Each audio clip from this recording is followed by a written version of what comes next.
all, let me just say welcome to everybody. And we want to thank our tech support here. So everybody, a round of applause for tech support. And thank you for participating in our fun warm-up discussion. Bonus nice to have you all content. here. All right, so let's do some quick introductions while we're waiting for all of that to kind of work through. And again, thanks for coming. My name is Sarah Goldhammer. I'm here with my friend and partner, Tara Schwab. And we are also have our partner of Amy Julian. And so I'm going to step in front of here. Amy, wave to everybody. And Amy is our CTE counterpart in Illinois. She does professional development for the career and technical education part of the house. And Tara and I cover the adult education side of the house, but we started partnering together years ago, and it has really been a wonderful benefit for us and for all the people that we serve. So that's why we're talking about leveraging partnerships, career, technical, and adult education. United We Serve is one of the we talk about some of the different professional development, including conferences. That is some of the wording that we use, some of the messages that help us to really think deeply about those we serve. So with that, I'm going to move on, and and Amy's going to talk in a little bit. Amy, do you want to say hi? Sure. Good morning, everyone. Great to see everybody online, and those in person, welcome. And I'm looking forward to sharing some of the fun things we do in Illinois. Fabulous. So I'm going to run you through our agenda. And if you, sir, if you want to join us, I think are there any seats? Wave your hand if there's any seats left in the room. And Sarah, those online cannot see your screen. They don't see our screen? They don't, okay. Well, thank you for telling us that. Yeah. Amy, you can't see our screen? No. Okay. I just see you two, which are beautiful and great to see you, but can't see your screen. See, that's a sign of a good partner. First of all, she told us what the problem was, and then she gave us a little bit of positive reinforcement. It was awesome, right? We like that. So while we're still trying to do that, we're going to go ahead and tell you what the agenda is, because once again, I learned many years ago not to stand in between someone and their food. And the thing that is after this is lunch. So we're going to forge ahead. So let me tell you a little bit about our agenda of what we're going to share today. I will also mention, for those of you in the physical room, you've heard me say this if you've been here for a while, I think probably 5-6 times, but there are note pages for you. Some of you have paper copies if you're in the room. For anybody, you can download the note pages from the Whova app. Also, we can put it in the link in the chat for the virtual attendees if they want it there.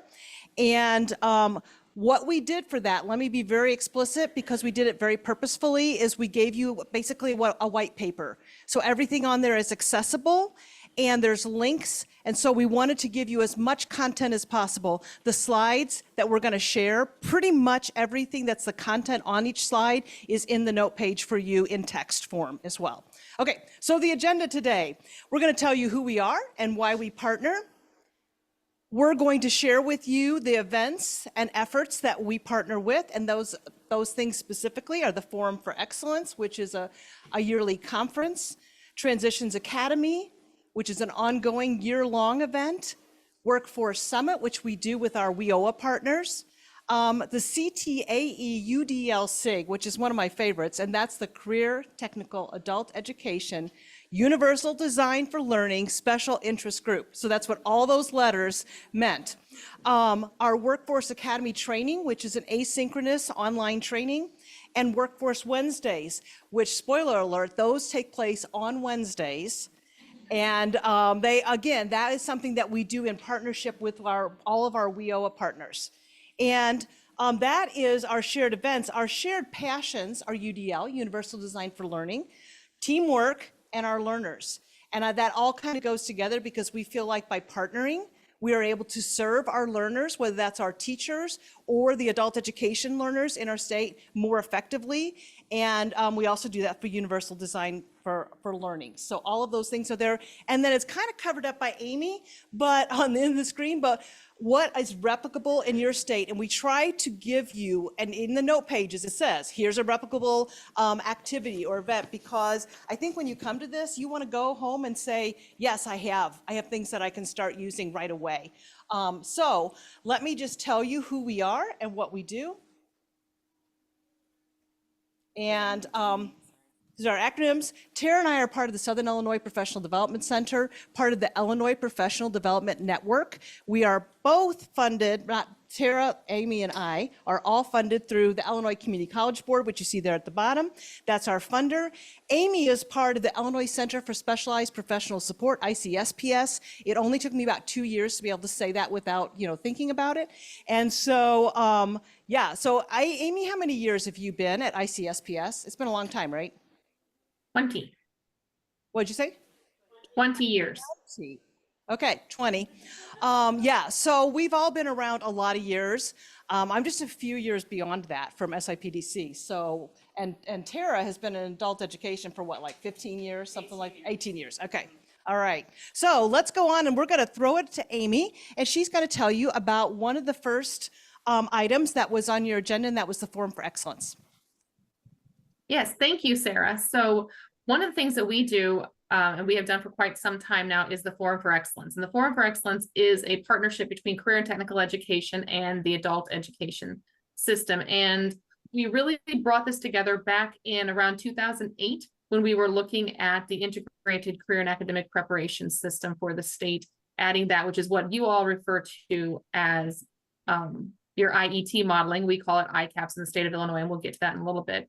But these are just a couple examples of what the Save the Date looks like. Last year, for 2024, we had United We Serve, which is where our title came from for this session today. And then next year, we're looking at the power of we. So really looking at collaborative strategies for educational excellence across the state.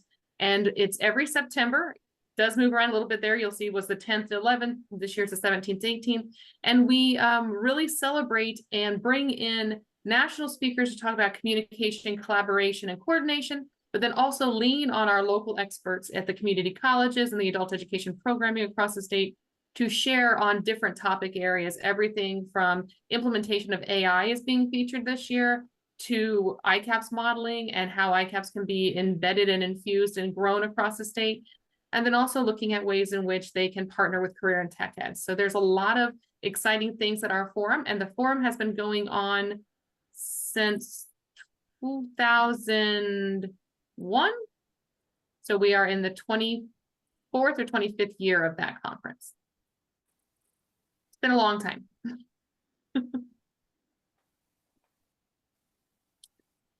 So one of the things we did this year that was a lot of fun was looking at the ways in which we collaborate and coordinate.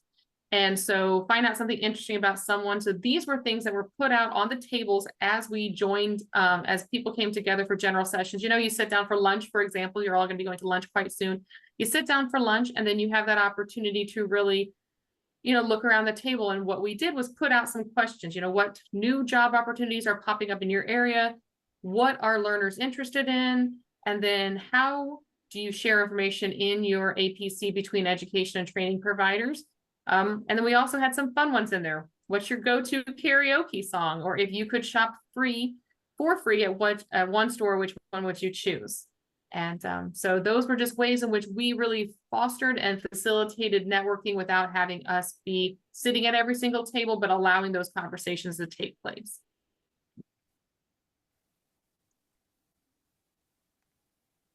Also at the forum, in addition to the conversation cards, we really intentionally encourage the networking. So we use some gamification. So again, this idea we're hoping can be a replicable practice for those that people are saying we really want to network. We need to meet each other and talk about the programs and how we can get together.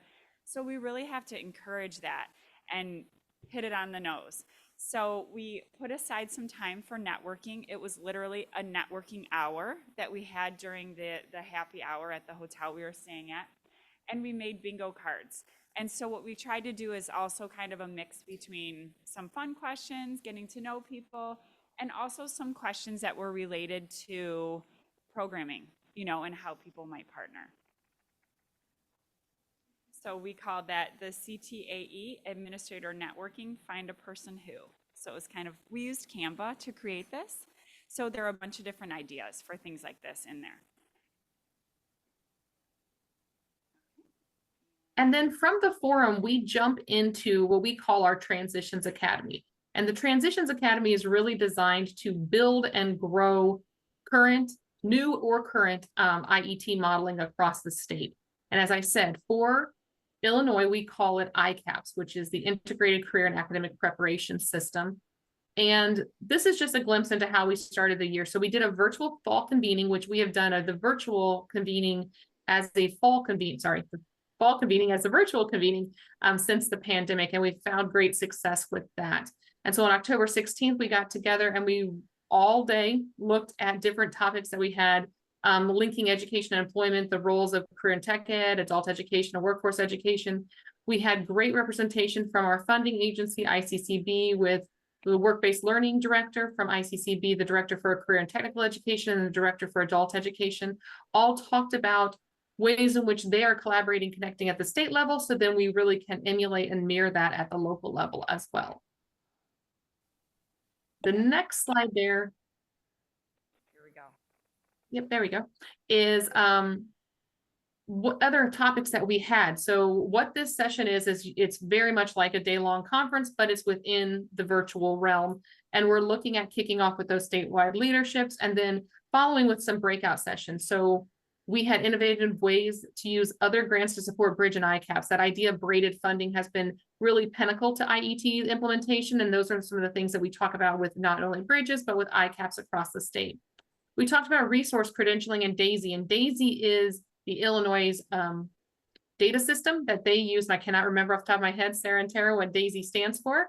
But it's a data system that is used for adult education reporting. Go ahead, Tara. You were going to say that? It was a beautiful explanation. Thank you. Okay. And then success through partnerships with Literacy Chicago and USHE, which is a group that works with a hospitality network within Chicago. So these are just some examples of the different breakout sessions that we had. ICAPS and iPathways. iPathways is a learning management system that we have throughout the state to support adult education learners and adult education administrators and teachers as they work to achieve professional development or improve their skills through professional development. We also talked about building a pipeline. So we have a lot of bridge programs within the state of Illinois. And how do we build those into ICAPS programming and having that be a really kind of a stackable model that we've worked with? And then we also work with IELCE strategies and success. So how do we look at civics engagement and English language learner engagement and enhance our ICAPS programming with those two areas? And Sarah's going to now show you the website. Yes, it's very exciting. And in the note pages is a clickable link to take you to the website. We hope that you go and look at it. A couple of things that I want to mention. First of all, this is a free WordPress account. I think that's important when you're looking for replicable practices, is like how much money did they spend. But one of the things that we did very early on that was very helpful is to create a place that serves as a repository. How can we gather the great practices that are happening in our state and then use them for other people? This has changed many, many, many times over the about 10 years that this has been up and running. We always are looking for, and we have a couple of things on that are menus of resources, so that nobody starts with, I need to create a syllabus. Okay, well, let me go find an example of one. I need to have an intake or some type of marketing, that type of thing. It's all on that site. A couple of things that I want to also mention to you is we have our approval form, as I think both Tara and I know that Amy said it, I think Tara said it too, that ICAPS is IETs in Illinois. One of the things that was very beneficial for us is we started with a grant from the Bill and Melinda Gates Foundation as part of Accelerating Opportunity many years ago. So that gave us a jump start, and that's why we actually had ICAPS before IET legislation in 2014. So we have a toolkit that's on there, and we also have a manual. Those are all like at the top. That changes sometimes also depending on feedback from the field. I do want to mention also for this particular replicable practice, We really have to know our programs. We have to know what people are doing. And so a lot of what how we spend our time is listening. We listen to what our practitioners are doing. We elevate it, we spotlight it. That's where we get the information for the things that Amy already showed you about the Transitions Academy, and that's how we know what to put on the website as well. Yeah, so let me move on. Let me break out a couple of things that I just kind of mentioned so you can see what that looks like. Our ICAPS toolkit, that was, again, that evolved over time. We didn't start with that, but as we had more and more resources, we're like, hey, let's organize it in a toolkit so that people can decide, if I need some planning resources, here's where I go. If I need some proposal examples, one of the things that we have our program submit is a flow chart, so that's there. SSLO, single set of learning objectives, those are there as well. And at the top, this was actually something that the field told us that we needed. It was a gap, and we were like, okay, let's make it happen. And that was, people were getting confused about what a bridge is and what an IET is, or an ICAPS is. So Tara and Brittany, who's part of Amy's team, put together that. Oops, I think I did that with my paper. And did a short, this was before we called it micro-learning. This was here, but it is micro-learning. It's just-in-time video that's very short that takes you through. Here's the components of this. Here's the components of that. One's broad, one's specific. All the things that really help people think through what's the difference between bridge and ICAPS. And we're not going to play that video today, but you do have a link to it if you want to go and listen to it and hear the sweet tones of Tara's voice. And Brittany, I did want to add, I think it's important, again, we're talking about replicable practices, and just as we had the leadership start us off this year at our Transitions Academy, so people could see the leaders from the different partners there, the CTE people are there. Brittany and I did this one take wonder, actually, together. It's just our voices, but that's important. People from CTE know Brittany because they're PD wing. And people from adult ed know me. And so we very purposefully did that together. And also, please feel free to use it. I've used this video to help other states with IETs and bridges and what's the difference and all those kinds of things. That's why we want to share. So please feel free to use it as well.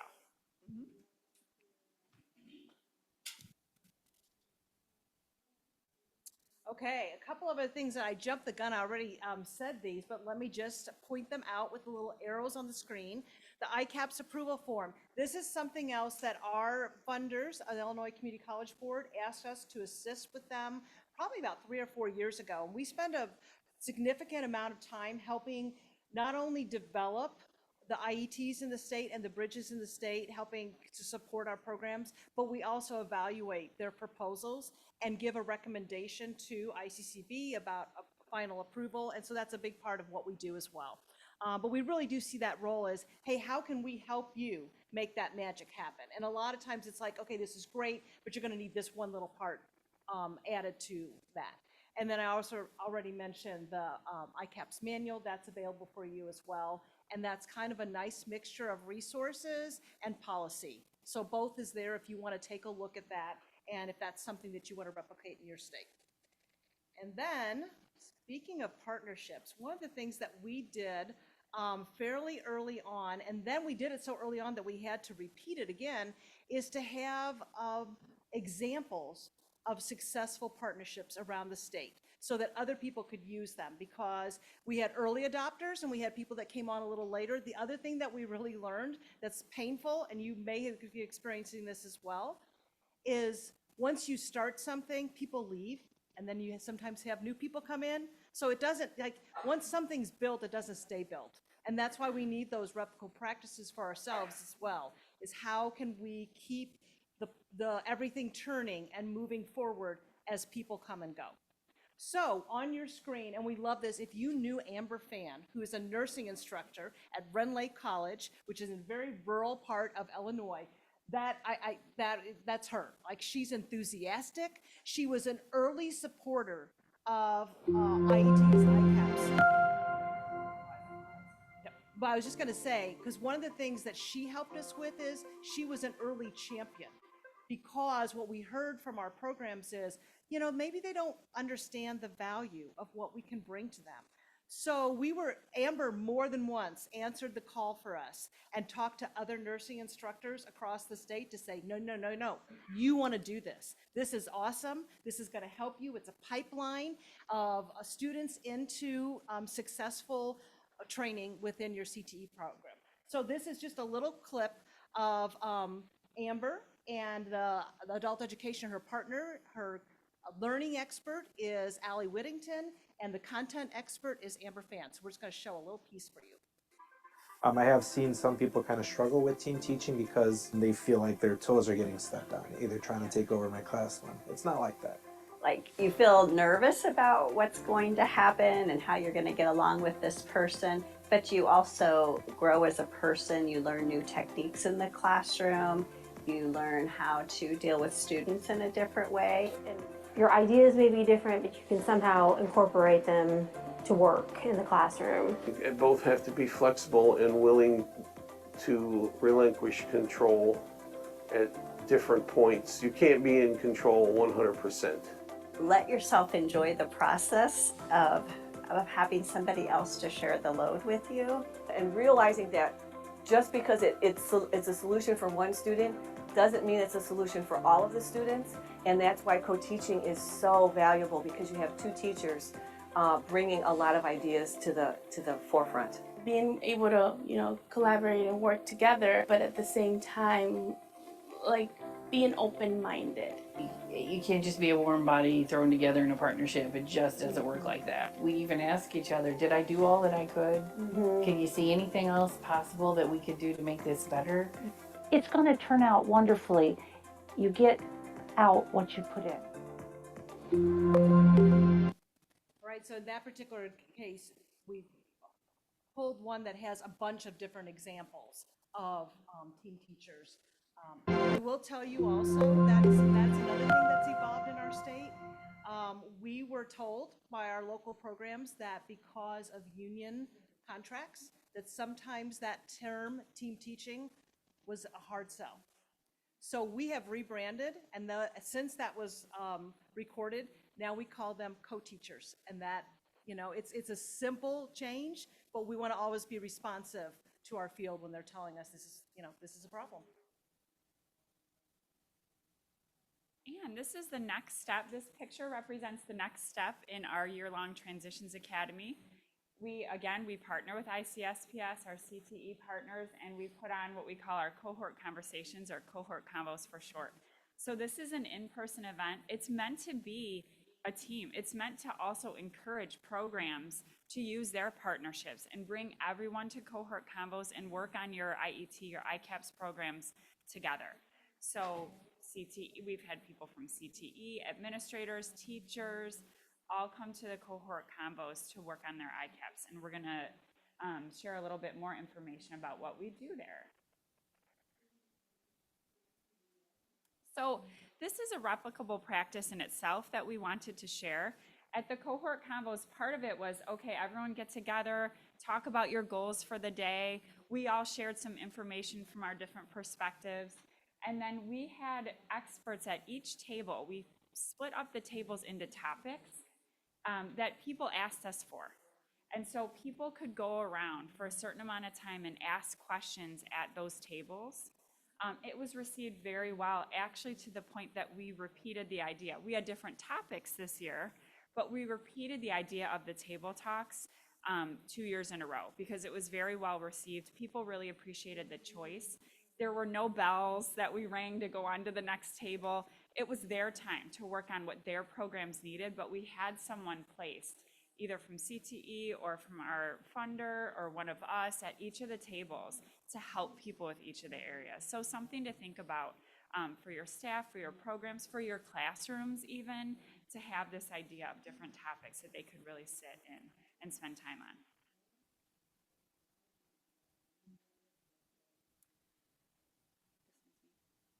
Okay, so as part of our Transitions Academy, we also have virtual learning communities. They've been huge for us in building community. It's also a joint effort with our partners. We have representatives from Amy's team and from our team there to serve people. We've really been intentional about the welcoming language on the promos for these virtual learning communities. We want everyone to come. You know, we found at first that a lot of times it was adult ed administrators who were there. We've really been intentional at getting the word out, bring instructors, people from CTE, all the partners, employers even, bring them to talk about what's going on with ICAPS. So you can see examples of a couple of our topics that we do.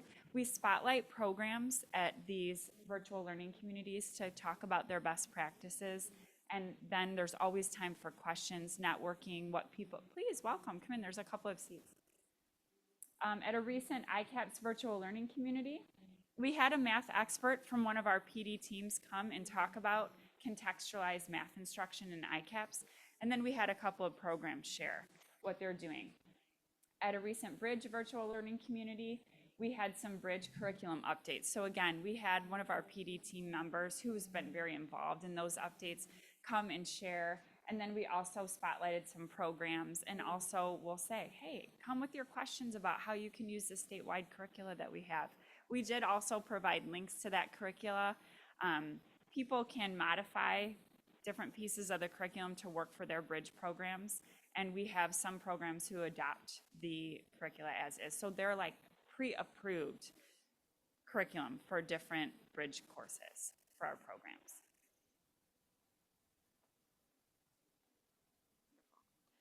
All right, so we wanted to go ahead and play a little snippet from one of our recent Bridge VLCs. And this is a wonderful program, Joliet Junior College. Someone came from there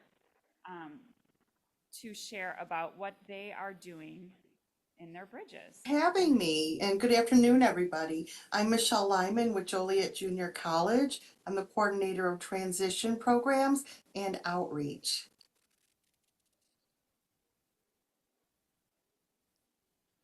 So when we talk a little bit about remote distance learning online programs, I wanted to tell you a little bit about JJC at a glance.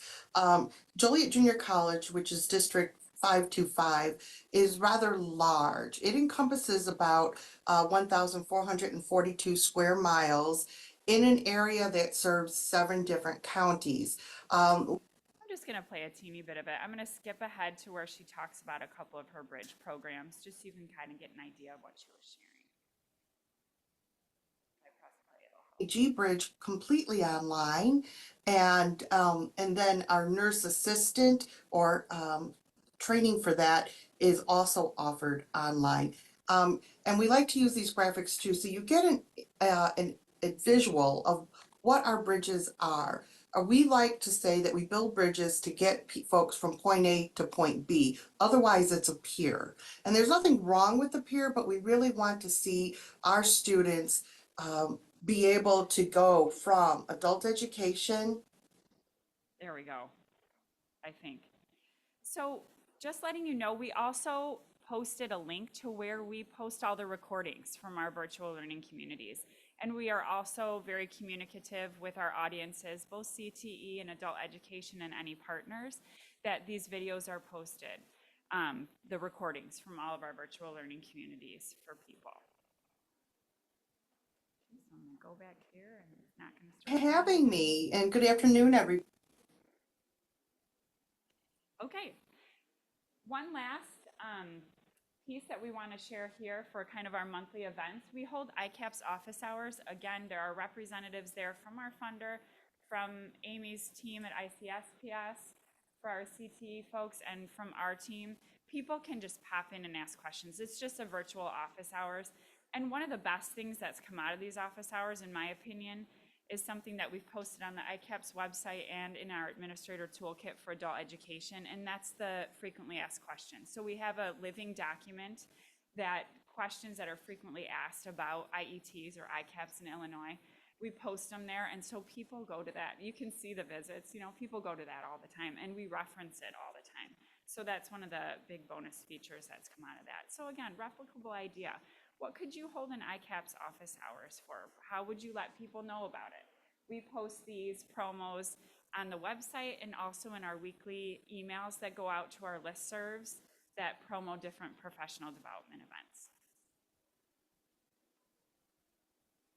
as you're seeing, this Transitions Academy is really all encompassing. We start with that virtual professional development. We really kick it off with the forum because there's a lot of great sessions at the forum around ICAPS and IET modeling. And then we move into the virtual professional development. We do the office hours, we do the learning communities. And then we come together and we have the cohort convos, which is a great in-person event kind of in there. And then our last in-person event before we start over each year, because it is a year-long event, is really looking at, we call the spring event, and it was March 4th this year, and it takes place in coordination with the adult education organization, IESA. It's the pre-session to their conference. And depending on what the field has asked for, really shapes all of our professional development. So for example, last year we spent a lot of time on marketing. This time we spent a lot of time on really engagement with the programs and how do we engage and build our programs. So we really intentionally try to be responsive to the system. We spend a lot of time, and I know we don't have a slide on evaluation, but we spend a lot of time evaluating. We do an evaluation for the forum. We do an evaluation for each of our professional development events, not for the office hours, but for all those big events to really see what the field is needing, wanting, and how we can enhance their experience as they move through the Transitions Academy. Our next slide there is really just kind of an overview of the agenda to let you see what we did cover. So we met in the afternoon, let everyone drive in. Illinois is a very long, little bit wide, but a very long state. And if you have ever tried to drive from top to bottom, it does take about 8 hours. So we wanted to give people time to get there and then be able to stay for the conference the next day. So we looked at stakeholder engagement. We looked at wraparound support. We looked at ICAPS, sharing. One of the things that we have found, which is very easy to replicate in other states, is our programs like to hear from each other. They like to hear what's going on. How are you tackling this retention issue? How are you tackling recruitment? What do you have to say about stakeholder engagement? And so we have found that in offering professional development, not only from the sit and get or from hearing from the state, but also allowing those learning communities and office hours for times where they can collaborate and coordinate and communicate amongst themselves has been very successful for us. All right, now we'd like to just take a breather here. Go ahead, Sarah. So we have been, I feel kind of like maybe we've been sprinting ever since we started. So everybody, I want you, because for you virtual attendees, you need to get an idea of what our room looks like. It's very full. So I want everybody to shift a little in your chair, virtual attendees too. Exhale for a minute, refocus your brain and think, is there anything, do you have any questions at this point? We're about the halfway point. We've got a lot more content. So, and we gave you a ton of links and things to go back and look at. But are there any questions for the virtual attendees as well? Do you have anything? You can put it in the chat, and Amy is womaning the chat there, and she can let us know if we have questions or any comments. We're just gonna take a minute.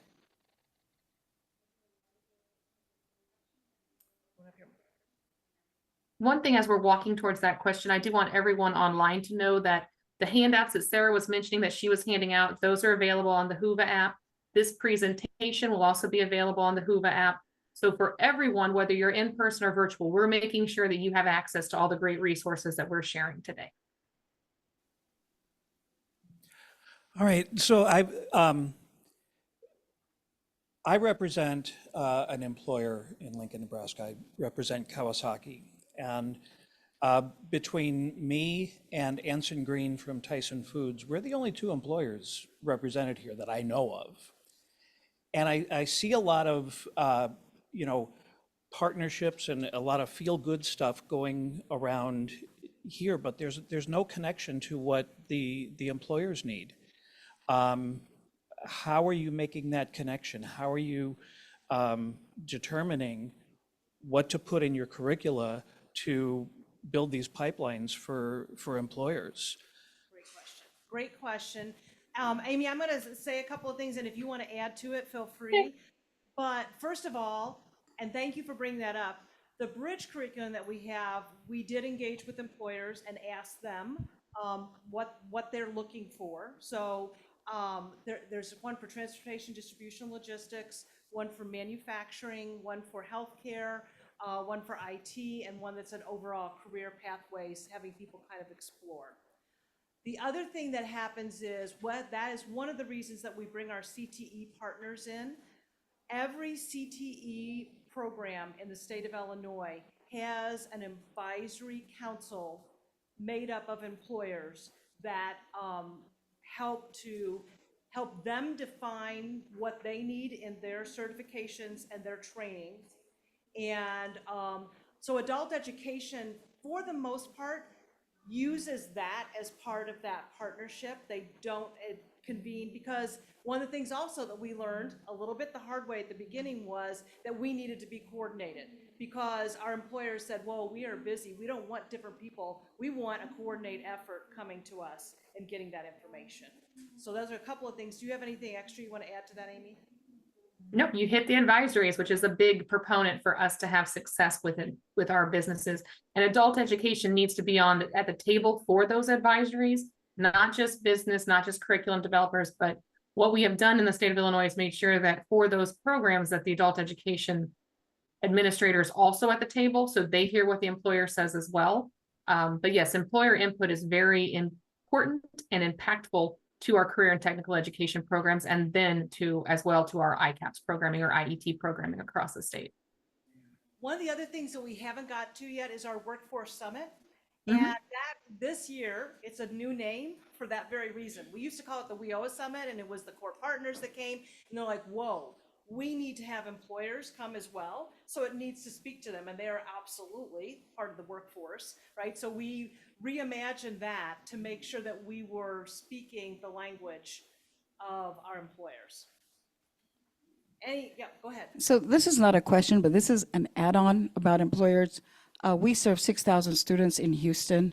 We do have a database of 80 employers.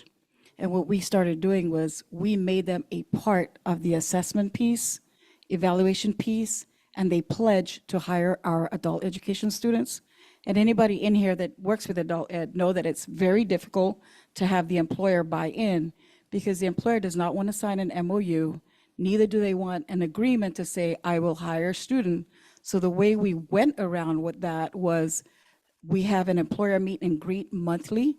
And what we do is we bring them to the table, we allow them to have a seat and to explore and to assess and to visit our students while they're actually doing their training and fulfilling the curricula. They also do the on-site interviews, they do their eligibility process, and what it's done, it's exploded to the point that we have a career signing day twice a year. That's awesome, yeah.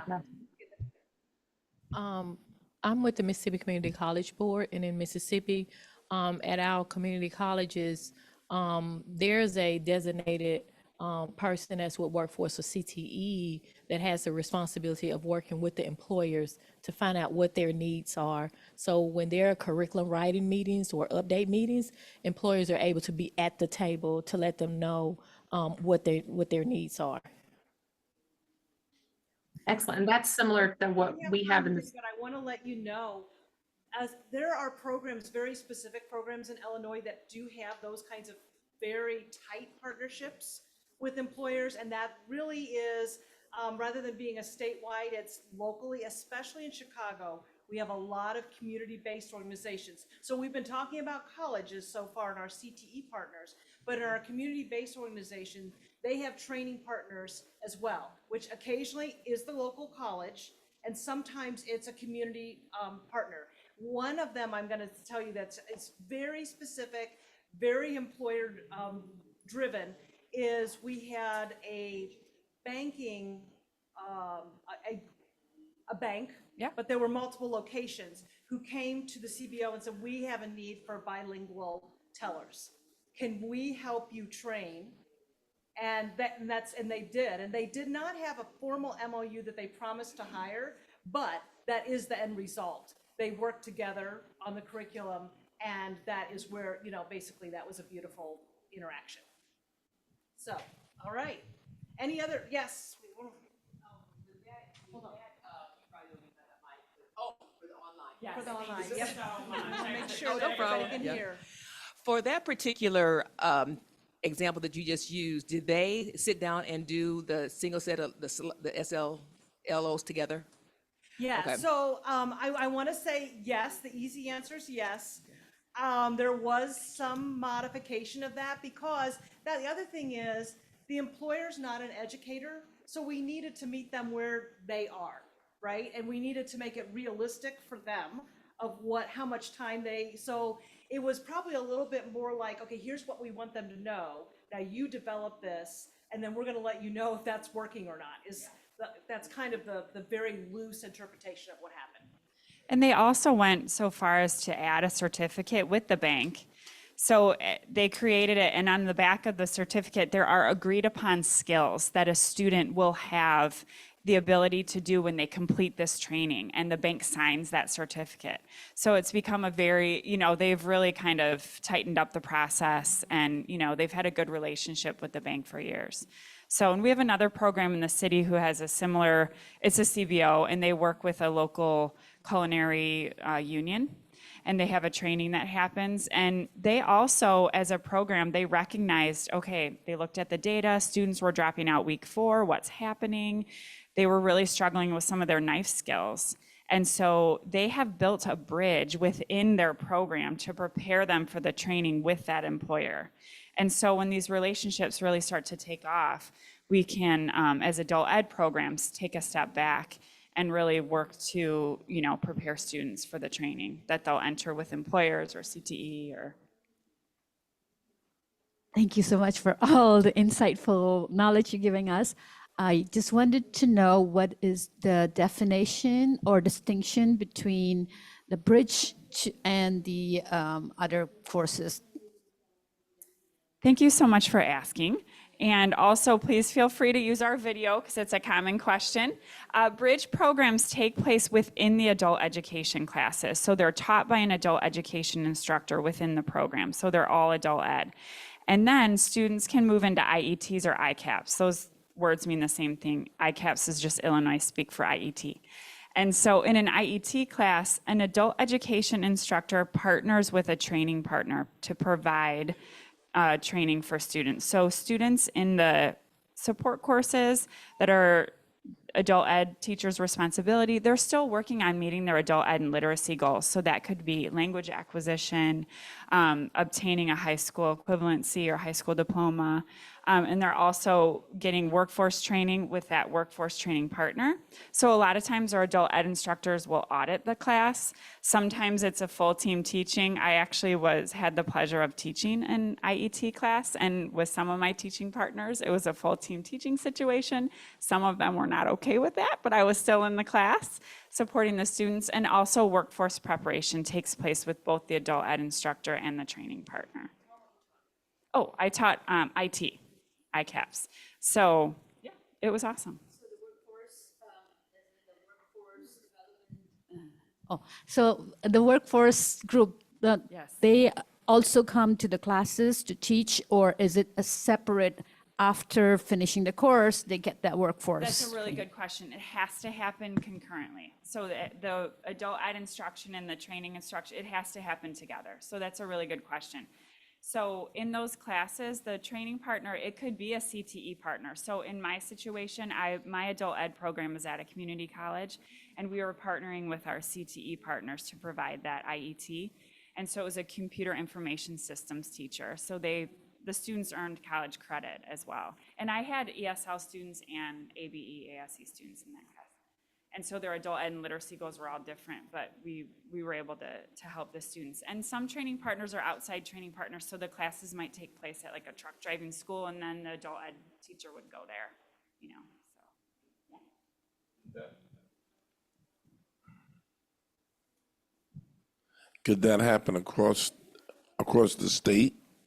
Could the IET Yes, be utilized with adult learning where if they get grant money and that money can follow them across, is there a hub where we can know where those IET students that want to sit there and get the collegiate experience and get a certificate that's on a college track or a associate's track?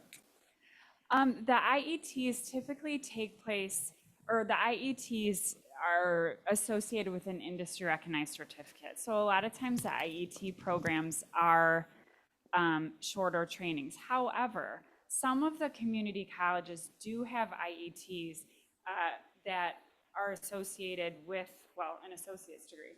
But they also involve industry recognized certifications because that is part of the requirement in Illinois and widely practiced across the country. So yeah, that's a good question. So it's not no, but typically the IET portion itself is, part of it is an industry recognized certificate. So it might be like part of a bigger college program. You know, and the IET might provide support that whole time, but an industry recognized certificate is part of it. It does not cross across our state or into another state. Oh, yeah. Yeah, okay. I was asking about being across state, if I have, Yeah, and you know what? Actually, part of what I explained is then part of my answer. So a lot of times these industry recognized certificates are valid across states. It completely depends on the industry. Okay, yeah, I'm glad you clarified. Thank you. And that's also part of my answer. Yep. Yeah, thank you. No, And thanks for asking. I think at this point, we're going to move on. If we want to stay behind and have questions later, but we want to make sure that we get a chance to kind of cover everything. And Amy's going to tell us about the Workforce Summit. So for Illinois, we have historically since 2016 had a WIOA summit, as Sarah had mentioned earlier. And it was really designed for the four core partners and their constituents to attend and share best practices. Over the last year, we have really looked at the really calling of the constituents as well as the state agencies to expand this to the Illinois Workforce Summit. And so the change in name is not only in response to the direction in which we see WIOA going, but also the need to have workforce be a more broader base than just WIOA. If you haven't noticed, you're following us through our year. We started with the forum in the fall, we've moved through the Transitions Academy, and now this is an event that's coming up. May 8th and 9th, we will be part of or be hosting the Illinois Workforce Summit. It is going to be in East Peoria, which is just a lovely little town on the Illinois River. When we look at who is coming, we're looking at individuals not only from the four core partners, so absolutely Title I, II, III, and IV and their constituents, but also looking at ways in which we can embed and engage individuals who are coming from other statewide workforce programs, the required partners. We've had a great relationship with Career and Tech Ed. We have a great relationship with TANF and SNAP, but also in the state of Illinois, we have a Climate and Equitable Jobs Act, which is CJA, or affectionately called CJA. We're looking at those individuals. We're looking at people from job training, people from trades, all across the spectrum who really touch, impact, and influence workforce across the state. As for who is presenting, again, this is a conference that not only showcases the national trends, so we're having an individual from national, I'm blanking on where he's from, come to be our keynote speaker, but bring a national perspective. As you all know, that's a very dynamic thing to speak on at this time, but then also showcasing state effective practices, really looking at communication, collaboration. Again, we have, for this particular conference, an Excellence in Collaboration Award. So we, as the four core partners that come together to plan this conference, have really elevated collaboration. And how can we showcase that within the state? Well, what we have chosen to do is have a nomination process. And so if you would like to nominate somebody within the state on excellence and collaboration, how they're supporting the system, how they're supporting our students, our clients, and our customers. And then they get recognized with a nice placard and some state recognition for collaboration within the state. And that's really been one of the foundational elements of the WIOA and now the Illinois Workforce Summit, is building on that spirit of collaboration. And how do we do all the things that we do to better serve our clients, customers, and students?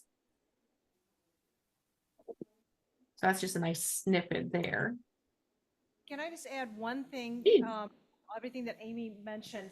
In Illinois, our Title I and Title II are two different. I know some places they're housed in the same division. But one of the things also that we just kind of happened organically is our Title I folks came and said, you know, we could use some help with training our people that are giving assessment.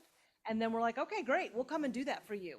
And so we're talking about a couple of different partnerships. Sometimes we can be the person that has what somebody else needs, which is awesome, because we want, that's a good partnership, right? That everybody isn't, we aren't just asking for something, we're saying, yes, we can provide something for you.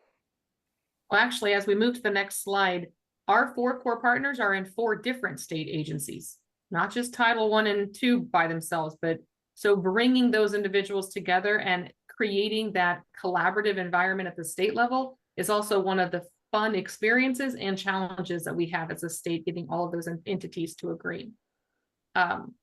But ways in which we're engaging on the national level is we have a Universal Design for Learning CTAE SIG group. And the mission of this SIG, which is a special interest group that has been done in partnership with CAST, is to bring together professionals from across career, technical, and adult education fields who are dedicated to delivering Universal Design for Learning aligned curriculum, engaging professional development, and improving access and inclusion, and advocating on behalf of people we serve. We are, I will say, I am a self-proclaimed UDL nerd. I love Universal Design for Learning. It really is a great way to enhance not only your classroom instruction, but just the way in which you go about and see the world. And so our 2 centers came together to partner on developing the UDL CTAE SIG and have led conversations around early career, technical, and adult education, and how we're invading, and infusing UDL across career and technical and adult education. Our next slide talks about what we will do. It is a space that we created to help practitioners work together and really share how they're using Universal Design for Learning. We share resources, we share promising practices. We've brought in some speakers from time to time. We've featured different areas from around not only Illinois, but nationwide. So we actually global. I believe we've had people from Spain, and I can't remember the other country, but we're now international, which is fantastic. It is that marriage of CTE, career technical education, and adult education, which is where the CTAE comes from. And we work to advocate on behalf of those we serve within our programming. And what we have found is our students are our students, and a lot of them have similar challenges, barriers, and ways in which we can share how we use Universal Design for Learning to really foster a partnership to help our students succeed, but also foster a partnership with our students to find those places where we can integrate Universal Design for Learning. Some of the activities that we have are highlighting partnerships between career, technical, and adult education, centering on students. We've done a lot of work on focusing on how we help our students and what student success looks like. We've talked about building new partnerships and repairing those partnerships that have been faded over time. Sometimes, especially as we've moved, for those of us in the career and tech ed side, when Perkins was reauthorized, there was a lot of focus on Universal Design for Learning and a lot of focus on collaboration with adult ed. That may have waned since that has not been, that's been reauthorized for quite some time. Same with WIOA. When we moved from WIA to WIOA, there was a big focus on really that partnership between adult ed and the IET development and models. So how do we keep that momentum going? How do we engage? Each meeting incorporates issues and concerns that affect both career, technical, and adult education. And then we look at a place where every discussion member has a voice, and that anyone who does join, Tara is very good about saying, oh, look, you're new, come on in. What do you want to talk about? And what issues or questions do you have? So it is a really exciting time, and I believe we meet quarterly. We had started to meet a little bit more, and then our next session, we just wrapped up our last session, supporting student success, on March 27th. And again, a lot of times we have a featured speaker and then have the dialogue and discussion following that speaker. Yeah, so I feel like, you know, for me, the title of this was about leveraging partnerships. We've leveraged our partnership with Amy and across adult ed and CTE, inviting in employers to do meetings like this. We've been able to create this space together to help reach our people. Some of our WIOA partners might call them clients, we call them students. We're doing sessions like this in our meetings to talk about how we can make our approaches more student-centered, how we can support our student or client success. We would love you to join us in our UDL CTAE SIG. We do have members from around the world. We meet 3 times annually, and we have a new space on Mighty Networks that's really going to, and has already started to encourage that continued collaboration, because it sort of works like a LinkedIn type space where people can kind of post things. And so there's more information on your note sheet, and we'd love for you to check it out. And Amy's going to talk a little bit about some WIOA professional development that we've been working together on. So are we sharing that video? Just rolling through that. We certainly can. I think that's a great way to start, sure.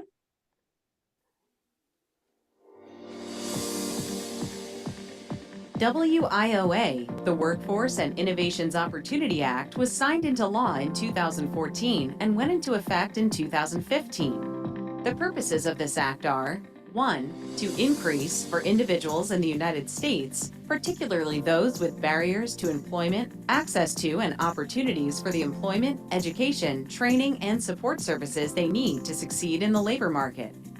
2, to support the alignment of workforce investment, education, and economic development systems in support of a comprehensive, accessible, and high-quality workforce development system in the United States.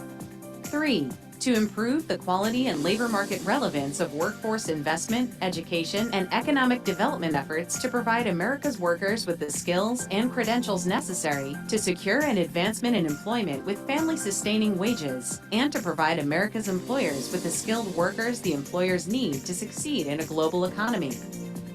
4, to promote improvement in the structure and delivery of services through the United States workforce development system to better address the employment and skill needs of workers, job seekers, and employers.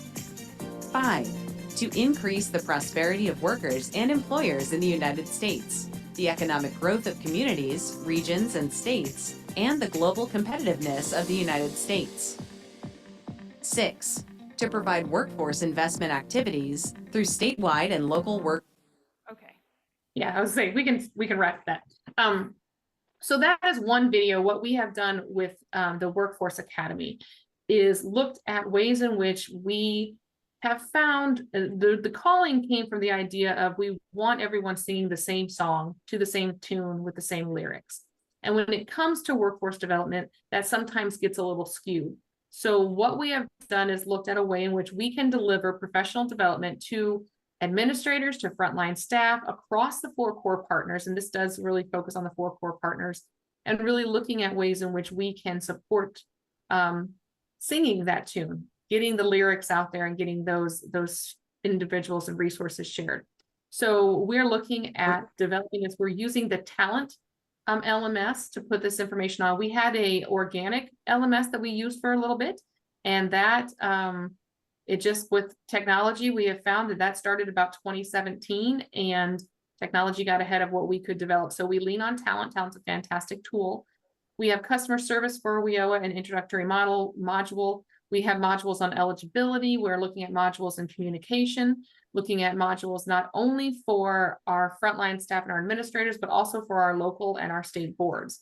So how do we really summarize and put information out there in a way that is digestible? That is, some of those videos, as you saw, interactive opportunities. We're looking at ways in which we can engage with the system, but also have standardized messaging in the information that is shared, so then we can learn all of the lyrics and the tune. And so when someone asks about what is workforce development, what does it look like in Illinois? What is an eligible individual in Illinois in youth programs? Everyone can speak to that with the same messaging.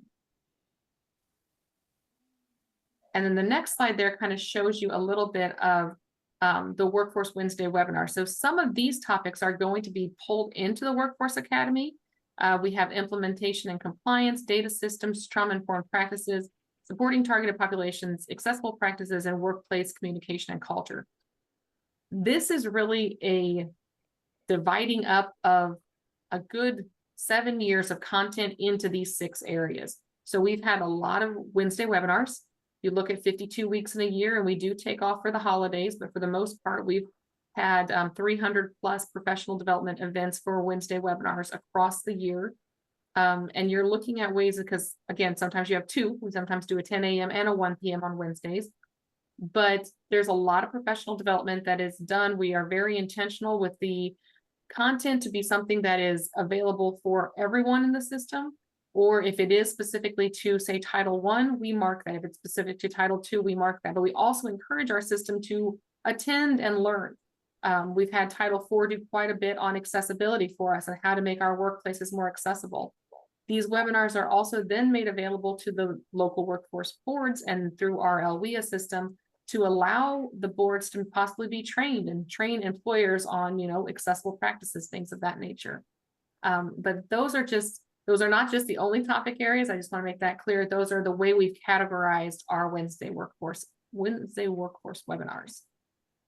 And that was a change. Again, we started as WIOA Workforce Wednesday webinars, and then we took it to Workforce Wednesday webinars from the evaluations and from the call of the state to say, well, workforce is bigger than WIOA. We want to be sure that we're inclusive of everybody in the system. The next slide signifies really the idea of coming together as a team and utilizing our shared passions to serve each other and those we serve in the best way possible. So we've done that as a team with our work with UDL, as we mentioned in our special interest group and beyond.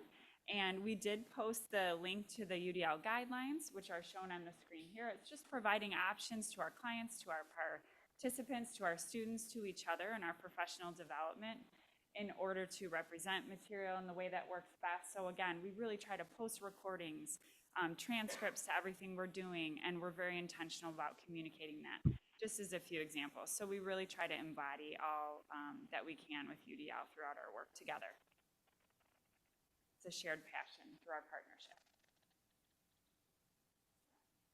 Yes, so the last thing that we're going to share with you is a student voice project.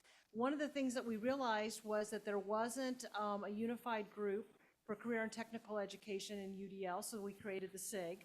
And then we were like, oh, we don't have any research that supports that this is good work, that it's valuable work. So we started the Student Voice Project.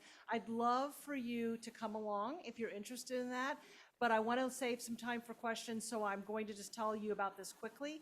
That again, we couldn't find any video that described from a learner's perspective what UDL is, that for an adult learner perspective. There were things for children, there were things for teachers, but there really wasn't anything for, and we're defining adult learners from like 16 on up. And so we made one. So this is actually a video that we'd love for you to look at, to use with your learners, whether you decide to be a part of this project or not. But it's, teaching isn't something we do to somebody. It's something that we come along and help them to up their learning game so that they can be effective lifelong learners. Because when they leave us and go to work, we still need them to learn and to grow and throughout their lives. So I'm just going to tell you about that. If you want more information, we can share that with you. We have our contact information coming up, but I want to, because we have 3 whole minutes. So I'd like for you to think, if we kind of cut off questioning before, if there's any other questions. And also, I'd love for you to think for yourself, whether you're virtual or here in the room, is there a takeaway? Is there one replicable practice that you could take away? Because we know from brain research that if you commit to something, you're much more likely to actually do it. And if you don't have one replicable practice, then we're going to have to keep you in this room and not allow you to go to lunch. And we're going to keep, no, I'm just kidding. We're not going to do that. I told you, we're not going to stand in the way of there. But any other questions for anybody? Yes. Okay, my question is, how do you sustain employment for the IELCE students to make sure that the underserved and marginalized communities receive the same type of diversified treatment into employment? That's a great question. A couple of things, that's probably something we could talk about the rest of the afternoon, but just a couple of highlights I'll say is, one of the things that's been very interesting in Illinois, and some of you may have this going on in your state, is we've had a real influx of individuals that are highly trained from their country coming in. And so some of our programs have done an excellent job of leveraging the knowledge that they came with You know, they're a medical doctor, they're a CPA, they're not CPA, they're an accountant. So that's been one of the things that we've been able to, some of the training programs actually pivoted when they realized, wow, this is what we have here, so we need to really think about how we're meeting our learners where they are. That's one of and then the example that I gave earlier about there are so many employers that are looking for, I mean, the individuals that we serve, that's an asset. They're coming with another language, they're coming with skills. So instead of making that a barrier, like how can you leverage that for success? Now, having said that, have we figured it all out? No. It's something that we continue to work at. And if you remember, we went through a lot of stuff. IELCE was on every agenda that you saw, and that purposefully is there because that's something we really are working on. The other thing is because we had so many IETs developed in Illinois before IELCE became a funding stream, it was EL Civics, and that also, you know, when you have this, sometimes it's hard to build that across. So we're definitely a work in progress. So have you tapped into the voice of the IE? So have you tapped into the voice of the IELCE communities to get their input, because they're the ones walking the walk, and they're the ones actually going through these barriers? Right. I know that we've done that very well at the local program. I don't know that I can tell you, I can't think of an example of somewhere at the state. We did have a The listening session. IELCE Institute as Well, well. yes, yeah, Mhm. okay, we had an Maybe. institute, yes, thank Yeah. you. Also, last July, we had a listening session where we called programs together and had very specific topics and questions that we asked them to be able to help us to be able to, you know, to develop things better. Any other questions? Or Amy, is there any questions from our virtual attendees? There have not been any questions from the virtual attendees at this Would time. anyone like to share one takeaway? What's one thing that you're going to try? And I can just repeat it in the microphone. You can just say it. Universal design for learning. Thank you. Yes. Yes, I love that too. Yes. Right. Thank you. I love the cohort convo. I mean, we've done pretty much everything you have, but what stands out with that is embracing the skills of each of the diversified organizations, whether it's somebody with grant skill set, whether it's an employer that's here to hire, whether it's a student, you know, I just think that that's amazing. Fantastic, thank you. Awesome. And we are at time, and I told you like 6 times that I wasn't stand between you and lunch, so I need to honor that. We'll pull up our contact information. Thank you, everybody. for Thank what you. do. Thank you for your virtual questions, attendees. conversation. Thank you, Amy. Thank you. Thank you. Thank you for coming and sharing and everything. I will be in touch. Yes, please do. And we'd love people to join our SIG too. We're actually one of the largest in the state of Texas.